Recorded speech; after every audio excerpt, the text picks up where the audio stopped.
Buenas tardes al auditorio, un agradecimiento al profesor Jairo Parra Quijano, al Instituto, a las directivas del Instituto Colombiano de Derecho Procesal por esta oportunidad de compartir con ustedes, desde luego a las universidades patrocinadoras, la Universidad Libre y la Universidad Externado de Colombia.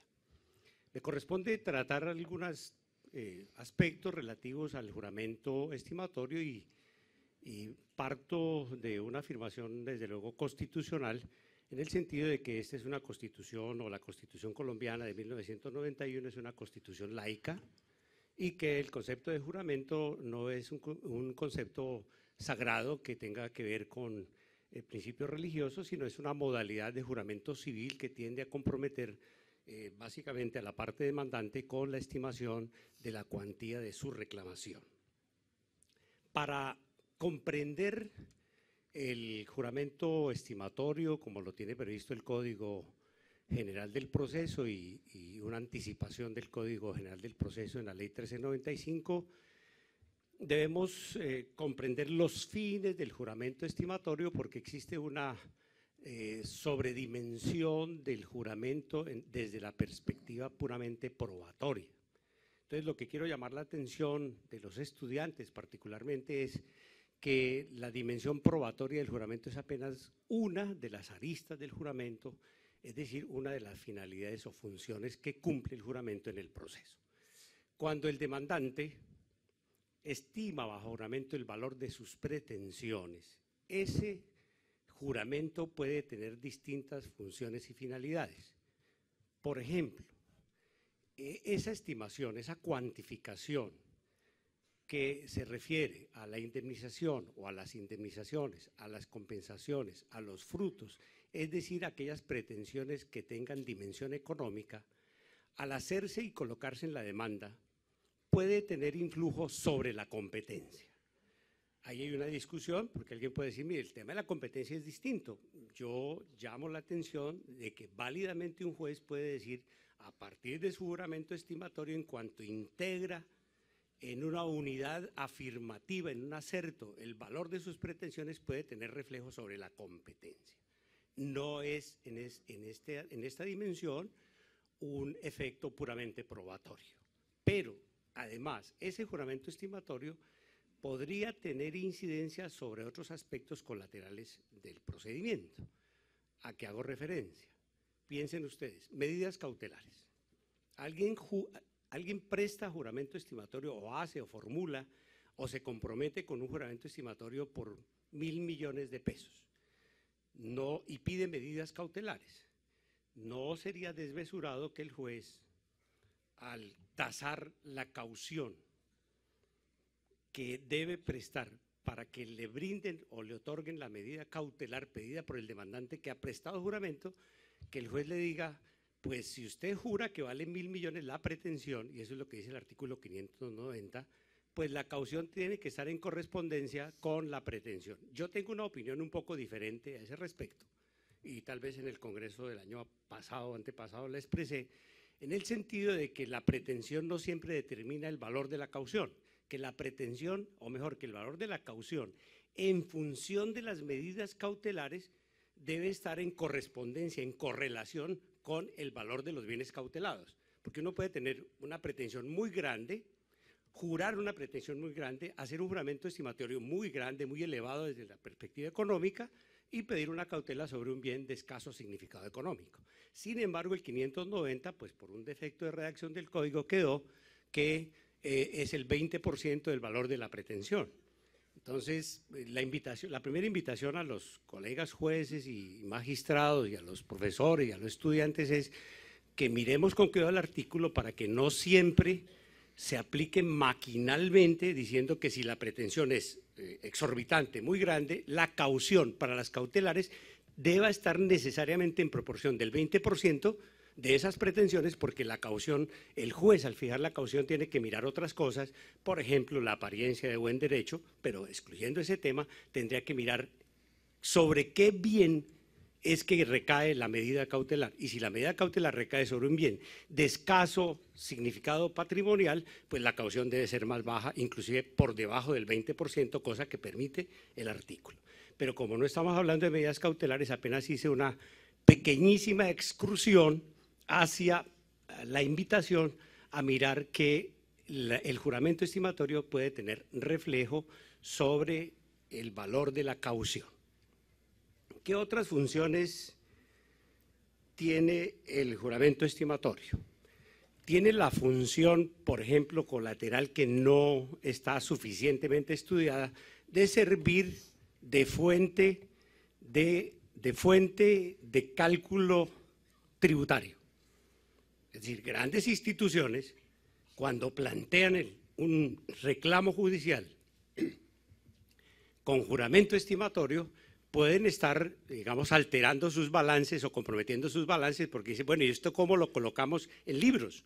Si formulo una pretensión de 25.000 millones de pesos y ese es un activo contingente que tengo en un pleito, ¿cómo lo traduzco en libros? Sigue siendo contingente, pero tiene un reflejo. Sin ir más allá, creo que lo que hemos hecho es abrir el plexo de posibilidades de uso de las finalidades y funciones que cumple el juramento estimatorio, no solamente de carácter puramente probatorio. Hay una función muy importante que cumple el juramento estimatorio, que es la de ser límite de las pretensiones. Esa es la que tal vez ha sido más explorada y opera del siguiente modo, lo conocen pues, obviamente los versados procesalistas que nos acompañan, y este apartado va fundamentalmente para los estudiantes. ¿A qué se refiere? Se refiere a que el código nuestro está montado sobre la idea de congruencia. La congruencia significa, como todos sabemos, un límite a la competencia del juez. El juez no puede ir más allá ni por fuera, la regla general. No puede ir ni más allá ni por fuera de lo que le han pedido las partes. Entonces, cuando el demandante presta juramento estimatorio, con ese juramento lo que hace es limitar sus pretensiones y limitar la competencia del juez, porque le dice, juez, yo quiero 1.000 millones de pesos, usted, juez, no podría darme más aunque probase más. Sin embargo, y eso ya ha sido suficientemente elucidado pues en los escritores de doctrina aquí presentes, muchos de ellos, y siguiendo el código, cuando el demandado protesta, objeta, ese juramento estimatorio se produce un milagro, una especie de milagro, por virtud del cual el juez queda liberado de la congruencia. ¿Qué quiere decir eso? Que se amplía la competencia del juez y que el juez va a decidir no de acuerdo a lo pedido, sino de acuerdo a lo probado. Luego el demandante no queda restringido por sus pretensiones, vale decir por su juramento estimatorio, cuando el demandado, probablemente con algo de irresponsabilidad, objeta el juramento. Aquí hay un tema muy interesante de estrategia procesal, porque llama al orden y a la reflexión y a la ponderación, a la sensatez al demandado para que no haga objeciones improcedentes, injustas, carentes de nutriente conceptual o nutriente probatorio. Es más o menos una especie de propuesta de negocio jurídico, y permítanme ustedes que utilice esa expresión, porque el demandante ofrece recibir esa cuantía y dice, yo inclusive podría acompañarlo de un discurso de esta naturaleza, yo podría probar 10.000 millones, pero solamente te voy a pedir 1.000 millones. Si tú me objetas, yo quedo liberado y puedo llegar a 10.000 millones. Vendrá entonces la ponderación, maduración y sensatez del demandado. Será retado y desafiado de decir, oiga, ¿yo objeto o no objeto? Esto es una oferta, me están haciendo una oferta. Y si yo no objeto, entonces con eso quedó el reclamo en 1.000 millones de pesos. Pero aquí hay una cosa muy importante para los estudiantes. El hecho de que el demandado objete o no objete, o el hecho básicamente de que el demandado no objete, no significa relevarlo de la carga de la prueba. Porque lo que han creído algunos estudiantes, algunas personas que escriben sobre estos temas, y en las discusiones uno lo ve, e inclusive en tribunales de arbitramiento, sorprendentemente lo he visto, en un tribunal de arbitramiento en particular, donde fue relevado de carga de la prueba el demandante de la prueba del hecho causante del perjuicio, con la sola circunstancia de que el demandado no objetó la cuantía. La no objeción de la cuantía, en mi opinión, y es lo que quiero someter a este plenario del Congreso, la no objeción no significa descargar al demandante del deber de probar la existencia de los perjuicios, el nexo de causalidad. Lo único que eventualmente relevaría al demandante es de probar la cuantía de los perjuicios. Un ejemplo, perdónenme un ejemplo,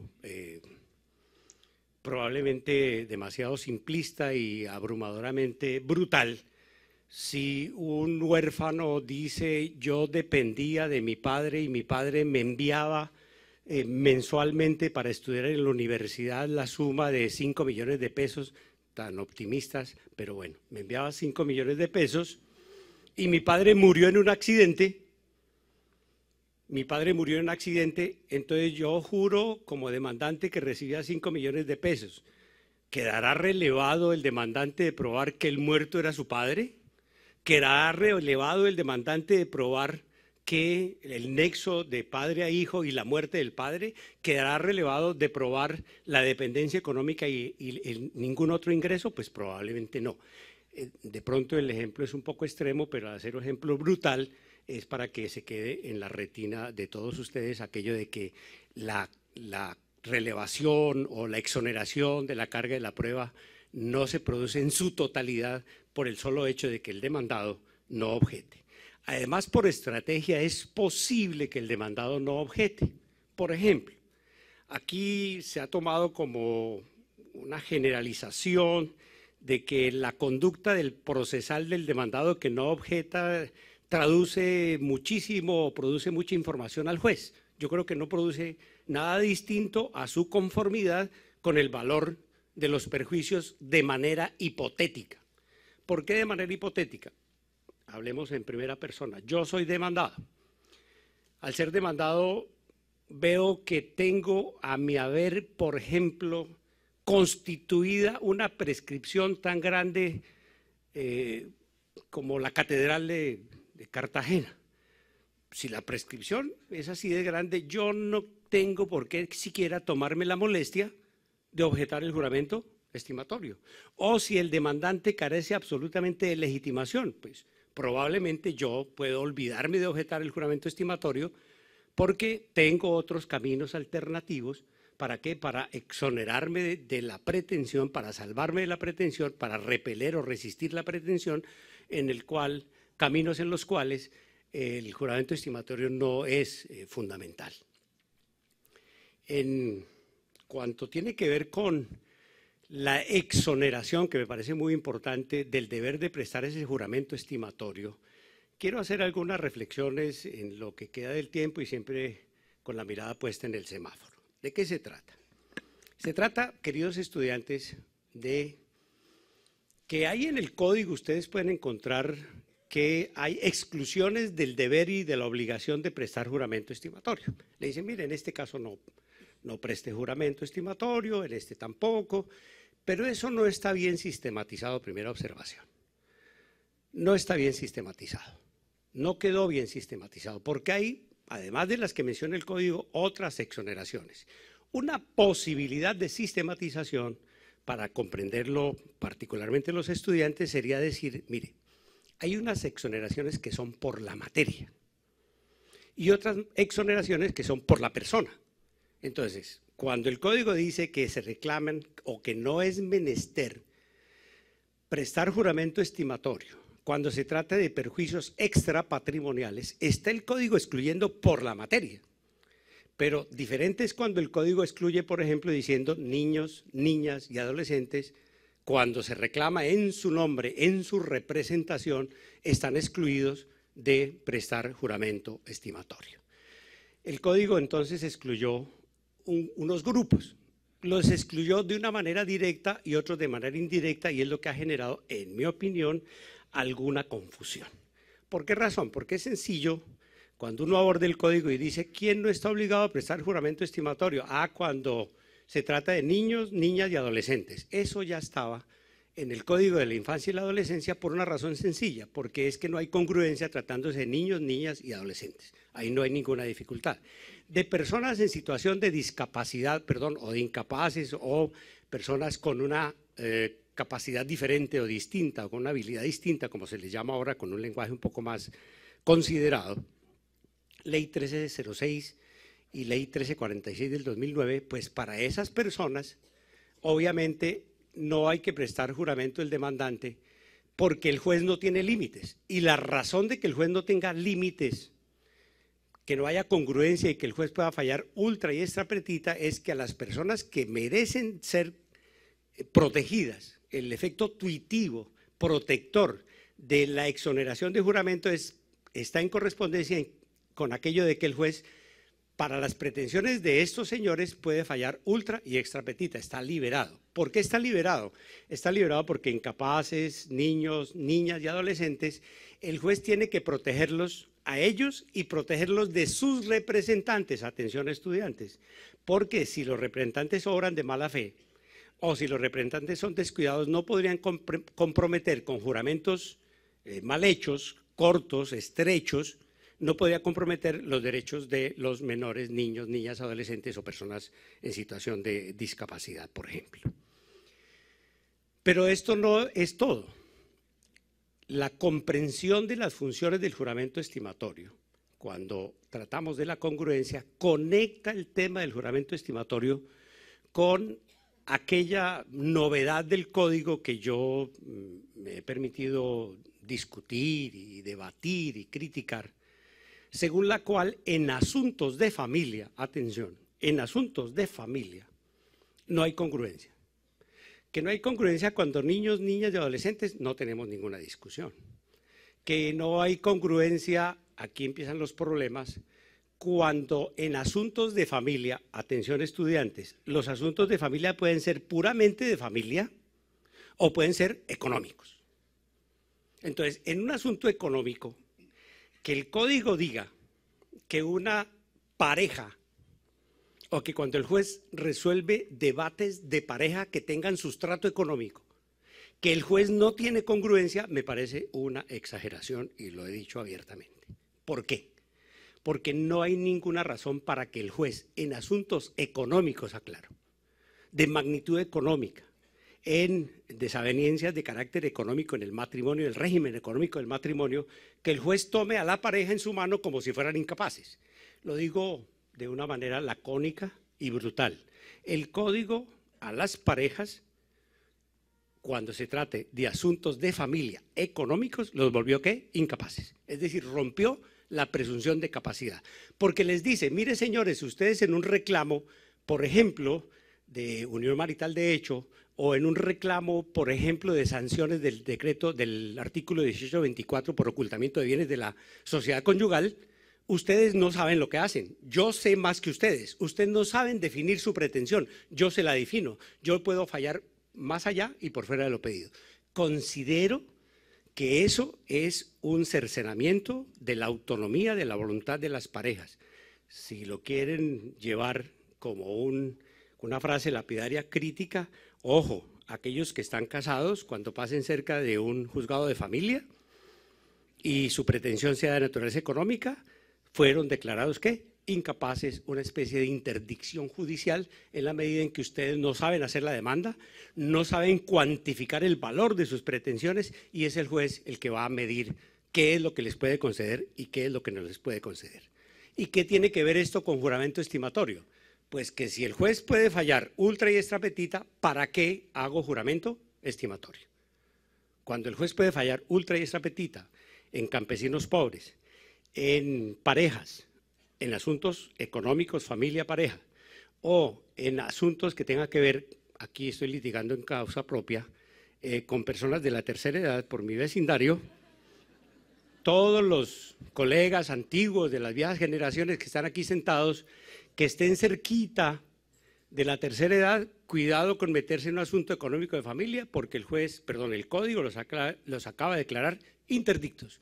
Ustedes no saben definir sus pretensiones, es el juez el que le dice cuál es la pretensión que le corresponde. Esto tiene una expresión filosófica preocupante. Yo, y pido la venia de la mesa un minuto y solo un minuto, con promesa de que es un minuto, todo aquel sistema que le dice al individuo, en este caso a la pareja o a la persona de la tercera edad, que no se preocupe que es que el juez lo va a proteger, está anulando al sujeto, está transformando la identidad del sujeto, está desconfiando en la autonomía de la voluntad del sujeto y lo está colocando en interdicción. Yo me resisto a que interpretemos esa norma en el sentido amplio de arrebatar, usurpar la presunción de capacidad, repito, de personas de la tercera edad y de parejas, y eso es lo que arroja el código. Entonces, cuando una pareja o una persona tenga un contencioso que tenga que ver con asuntos económicos, no tiene que hacer juramento estimatorio. ¿Por qué? Porque el juez es el que le va a decir a qué tiene derecho, a cuánto tiene derecho, sin ninguna restricción, porque no hay en esos casos el tema de la congruencia. Y ahora sí, lo prometo para cerrar, todo esto se inscribe en el derecho de ¿qué? De obligaciones. Hay tres formas de valorar perjuicios. Hablo solo de perjuicios, pero podríamos referirnos al resto de las prestaciones involucradas en el código. Es evaluación legal, evaluación judicial o estimación convencional. ¿Por qué hago esa referencia a obligaciones? Porque cuando la estimación de perjuicios la hace la ley, por ejemplo, interés moratorio. Por ejemplo, en el contrato de transporte se dice que el lucro cesante es igual al 25% del valor declarado de la mercancía, pues yo no tengo que hacer juramento estimatorio porque el valor de la indemnización lo fijó ¿quién? El legislador, yo no tengo que jurar. Como tampoco tengo que prestar juramento estimatorio cuando tengo cláusula penal, porque si estoy cobrando la cláusula penal y si demandante y demandada, léase, contratantes, ya fijaron el valor de los perjuicios en la cláusula penal, no me puede el juez obligar a que yo preste juramento estimatorio porque ya tenemos la convención, el acuerdo, la cláusula penal que estimó anticipadamente el valor de los perjuicios. Son ustedes muy generosos con su atención, muy amables.